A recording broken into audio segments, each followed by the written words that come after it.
Hello, everybody, and welcome back to Tony the Mole Adams YouTube channel. This is our flagship show, Midweek Scoops, and the clock is ticking on the 2026 season. There's only a couple of weeks to go. How are you, Tony?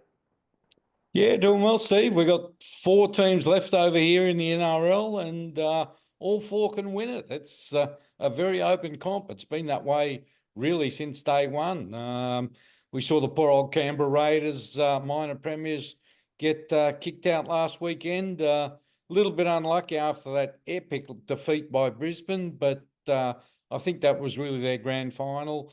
Cronulla beat them, and now people are saying maybe Cronulla can go all the way. Penrith going for five in a row.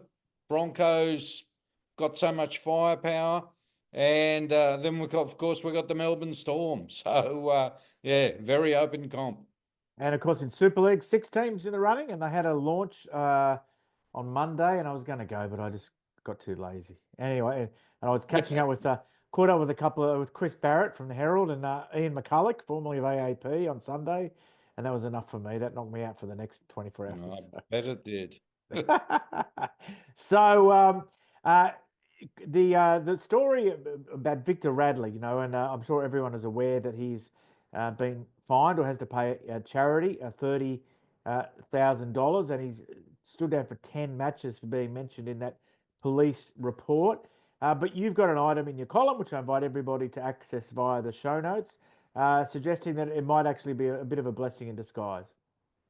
Yeah, look, this year wasn't one of Victor's best years, not only off the field with all this, but on the field. He suffered, I think, three or four concussions, quite high grades, grade one or two.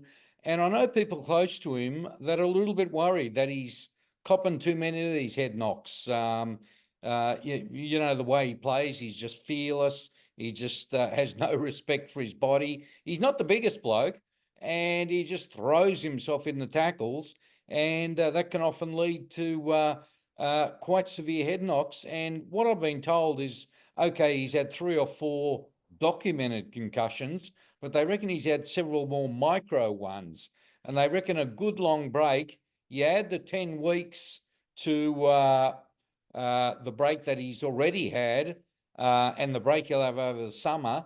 He'll probably be back in about May or June. That'll give him the best part of 6, 7 months, and they reckon it'll be the best thing for him in that it'll literally let him get his senses back and get his head right, for the want of a better term. One of the Broncos stars is suffering from an injury that he's kept very quiet, Tony. Yeah, that's right. Kobe Hetherington, he's really inspiring his teammates. He's played every game this year. Him and Billy Walters are actually the only Broncos who've played all 25 games. But what people don't know that I've found out is that he's carrying a very painful hip injury, so painful he can't train with the team during the week. He just rides the exercise bike. He gets through the captain's run. He limps through that. Then he has a pain-killing injection before he gets on the field. And he's been doing that for the last couple of months. So he's really proving an inspiration to his teammates, because he's not one of their big names, but he's certainly getting the job done and getting it done under great difficulty. Over this side of the world, Tony, Liam Knight at Hull FC. Hull FC had a pretty good year under John Cartwright this year, just failed to make the playoffs. But is he returning to Australia, or is he staying over here? Well, he wants to come back here. He's got a very pretty girlfriend, Danica Mason, who actually works for the same network as I do, Channel 9. She's one of their on-ground reporters, does a bit of stuff in the studio.